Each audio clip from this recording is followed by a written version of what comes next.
যুদ্ধের সময় আমরা প্রায়ই শুনি ব্ল্যাকআউট। আসলে এই ব্ল্যাকআউট কি? আজকের এই এপিসোডে জানাবো ব্ল্যাকআউট কি এবং কেন হয়।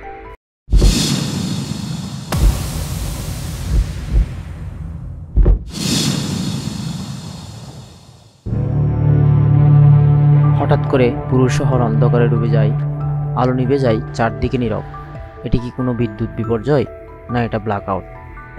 ড্রোন বা মিসাইল হামলার সময় ব্ল্যাকআউট একটি প্রতিরক্ষার কৌশল। এর মূল লক্ষ্য শত্রুকে লক্ষ্যভ্রষ্ট করা।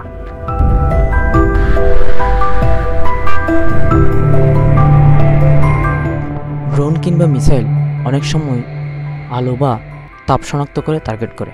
শহরে আলো জ্বললে গুরুত্বপূর্ণ স্থাপনাগুলো শনাক্ত করা সহজ হয়।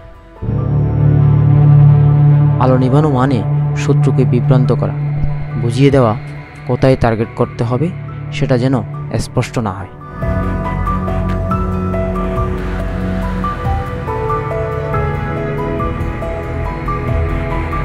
ব্ল্যাকআউট শুধু আলো নিভানো নয়, কখনো কখনো মোবাইল টাওয়ারও বন্ধ করে দেওয়া হয় তথ্য গোপন রাখতে বা ড্রোনকে পথ হারাতে।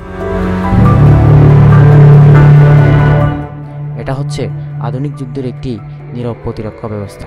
ব্ল্যাকআউট একটি অন্ধকার কৌশল যে অন্ধকার জীবন রক্ষা করে।